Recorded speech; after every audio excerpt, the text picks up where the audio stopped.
afecta una gran cantidad de aminoácidos y estos individuos todos tienen la misma mutación. Y como vemos a la mano derecha, si vemos la electroforesis, vemos que todos los integrantes de la familia tienen exactamente el mismo patrón de electroforesis. Ahora, si vemos lo que es la generación de trombina en estos individuos, vemos también aquí, por ejemplo, los individuos que están afectados en la curva de la izquierda, la curva más baja son que vemos que hay una variabilidad, pero toda la generación de trombina es completamente anormal. Cuando lo comparamos con los individuos que no son afectados en la misma familia, vemos que ya tienen curvas normales. Ahora, si vemos a mano derecha, cuando se utilizan anticuerpos contra el factor, contra la vía intrínseca del factor tisular, inmediatamente se normaliza la generación de trombina. O sea que se comprueba de que es una producción anormal de la proteína que inhibe la vía intrínseca del factor tisular. Aquí vemos trombolastografía en estos pacientes, dos de las pacientes que en estos momentos tenemos en nuestra clínica. La primera curva que vemos en ambas pacientes es el control normal. La segunda gráfica que se ve ahí, vemos que es anormal, estas son las dos pacientes. Vemos que producen algo de coágulo, pero vemos que ese tiempo de coagulación no es normal en estas pacientes. Abajo vemos cuando hemos hecho estudios utilizando drogas in vitro y vemos que, por ejemplo, aquí se le dio el complejo protrombínico activado y hay una mejoría de la curva cuando se da este producto a dosis baja. Entonces, ¿cuál es el tratamiento para estos pacientes? Es realmente desconocido. Lo ideal sería poderles dar un anticuerpo contra la vía inhibitoria del factor tisular, porque este es un tratamiento específico. La molécula existe en este momento, pero no está todavía en el mercado. O sea, ese sería el tratamiento ideal. Mientras tanto, estos pacientes, pues tenemos que ver una forma de ver cómo los podemos tratar a estos individuos. ¿Se ha utilizado plasma fresco congelado? No, definitivamente no hay estudios prospectivos para ver si esto realmente es efectivo o no. Antifirinolítico se ha utilizado. Es posible que la utilización del complejo protrombínico, el factor CTA recombinante, pudiera llegar a ser de utilidad.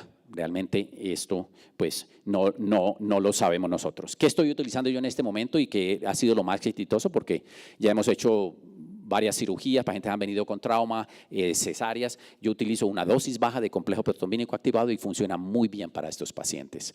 En este momento tengo más o menos 10 de esos pacientes, los estamos siguiendo en la clínica muy de cerca porque son los que tienen síntomas, ya es como la tercera generación de esta familia.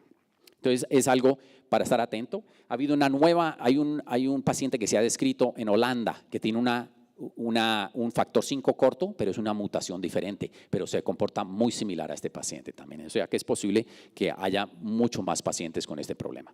Vamos al siguiente caso. Es una paciente hispana de origen mexicano de 36 años de edad, una historia de menorragia, moretones fáciles, sangrados nasales y sangra con extracciones dentales. A la edad de los 15 años tuvo su primera menstruación que le duró 15 días y necesitó ser vista en una sala de urgencias. En el 2006 le hacen una extracción molar y sangra por 3 días, también necesitando ir a la sala de urgencias, le tuvieron que poner suturas adicionales. Tiene una hermana menor que tiene exactamente los mismos síntomas. Tiene una historia de 2 abortos espontáneos en el primer trimestre. Y en el último aborto que hizo espontáneo, que ingresó al hospital, cuando le hicieron las pruebas apenas ingresó, tenía un PT de 19 segundos, un INR de 2.1, un fibrinógeno de 100. En ese momento, pues por estas pruebas, le dieron crioprecipitado, le dieron ácido aminocaproico, la paciente paró de sangrar, le pudieron hacer su legrado. Pero entonces queda la pregunta, ¿qué es lo que tiene esta paciente? ¿No es cierto? Entonces vamos a ver qué más pruebas se le hicieron. Pruebas adicionales que se han hecho, pues estudio plaquetario, el PT-PTT está completamente normal, el factor 8, 9, todos los factores de la coagulación. Se le repite su fibrinógeno, ya está normal en esta ocasión, al igual que el PT y el PTT. El factor 13 se le ha hecho ya en varias ocasiones y está completamente normal, la agregación plaquetaria y el tiempo de trombina. Entonces, de nuevo, tenemos una paciente sintomática desde muy temprana edad, con historia familiar positiva, que tiene todas las pruebas de coagulación completamente normales. Entonces, ¿cuál es el siguiente paso a seguir aquí con esta paciente? Porque definitivamente esta paciente está sangrando y está teniendo problemas. Entonces, ¿qué pruebas adicionales le podemos hacer a esta paciente? Pues podemos hacer una trombolastografía, podemos repetir los estudios de von Willebrand de pronto porque creemos que hay variabilidad, podemos chequear por la patología que acabo de describir, ciertamente ella no vive en esa área ni es de esa área. Buscar de pronto patologías más infrecuentes como una deficiencia del inhibidor del plasminógeno o buscar por una disfirinogenemia, ya que tuvo un firinógeno bajo en una ocasión, o de pronto ya hacer pruebas de firinolisis, a ver si esta paciente esto es lo que tiene. Pues vamos a ver qué fue lo que hicimos nosotros. Le hicimos simplemente una tomografía, está completamente normal. Pruebas de von Willebrand no se las repetimos, estaban normales. Chequear por esta enfermedad que se ve solamente en Texas, pues la paciente es puramente mexicana. No había necesidad de hacer esto. Su hermana vive aquí en México todavía. Una disfirinogenemia, ella tenía un tiempo de trombina normal, el fibrinógeno se le repitió después varias veces completamente normal, al igual que el antígeno, entonces las posibilidades son muy bajas. Se le hizo una prueba de trombolisis, el TEG estaba normal también, el de dímero estaba completamente normal. Entonces, la única prueba que teníamos en ese momento, dijimos, vamos a hacerles un estudio para una deficiencia de pronto de de la vía inhibitoria del plasminógeno. Pues le hicimos actividad a esta paciente y se vio que tenía una actividad de la vía inhibitoria del plasminógeno muy disminuida. La actividad y el antígeno, ambos estaban supremamente bajos en esta paciente. Lo que ocurre con esta prueba es que esta prueba tiene muchos inconvenientes. Primero que todo, el antígeno realmente no detecta muy bien lo que son problemas cualitativos. Es una prueba que la actividad, por ejemplo, no es muy sensible porque el nivel normal es casi cero. O sea, una persona, nosotros hacemos muchas pruebas de estas y la mayoría de las personas tienen niveles supremamente bajos y no quiere decir que no sea normal. Entonces, es difícil la evaluación. Lo otro es que tiene variación durante el día.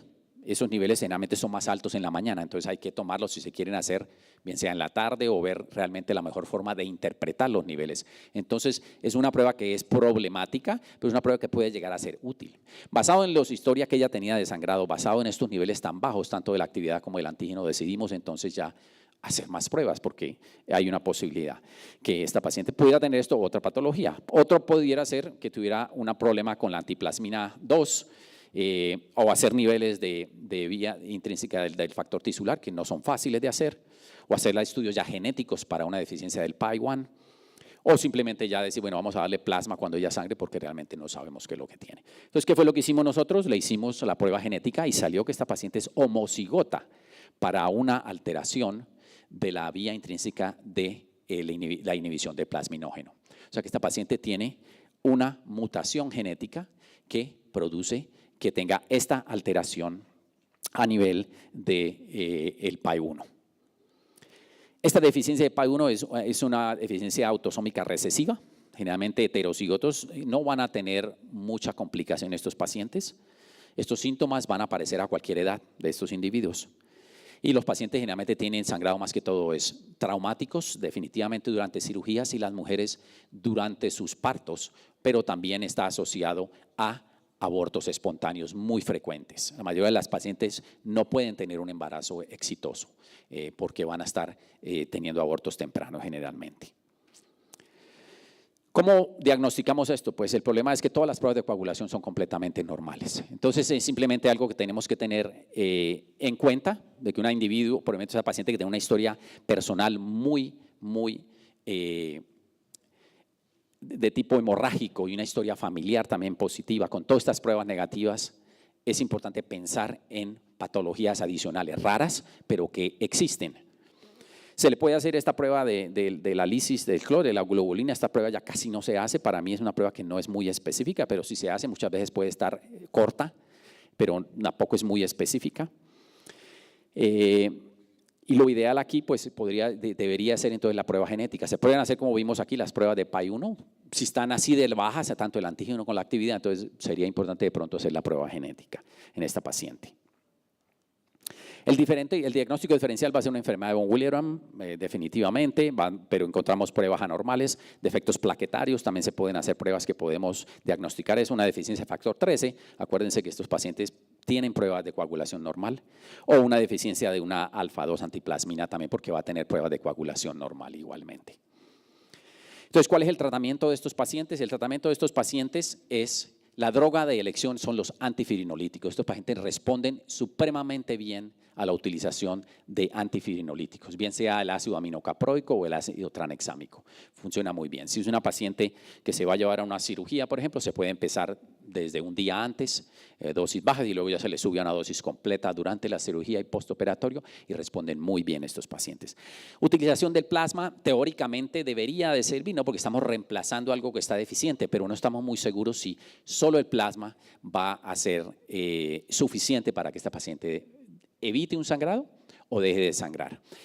Como le digo, los antifibrinolíticos son ciertamente el tratamiento de elección para este tipo de deficiencia.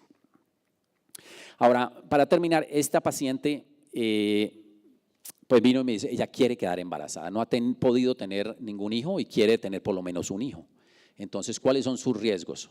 Pues sus riesgos son altos porque sabemos que la mayoría de estas pacientes terminan en abortos espontáneos.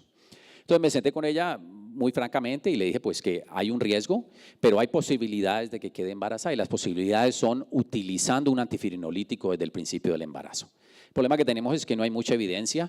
Los antifibrinolíticos están catalogados de punto de categoría C, porque no tenemos evidencia de qué ocurre con un antifibrinolítico, sobre todo en el primer trimestre de embarazo. Pero ha habido ya casos que se han podido llevar a término o cerca de término utilizando antifibrinolíticos. Entonces, este es el siguiente paso. Ella ya la está viendo ahora el grupo de alto riesgo de ginecobstetricia, y si quiere quedar embarazada, si ese es lo que ella desea, entonces la vamos a manejar con antifibrinolítico desde el principio del embarazo. Y de pronto no hay que darle durante todo el embarazo, sobre todo con ese antecedente de 2 abortos espontáneos. Darle de pronto en el primer trimestre o al principio, una vez se estabilice ese embarazo, ya de pronto no hay necesidad de darlo. Si tiene sangrados interrecurrentes, empezamos a dar, y ya definitivamente al final del embarazo hay que volverla a poner en el antifibrinolítico, sobre todo durante el parto. Entonces, de nuevo, es una patología que no es frecuente, pero es algo que tenemos que pensar siempre que pueda tener esta paciente, sobre todo por la historia que tiene personal y la historia familiar. Bueno, con esto simplemente quería darle una idea de algunos de los procesos hemorrágicos no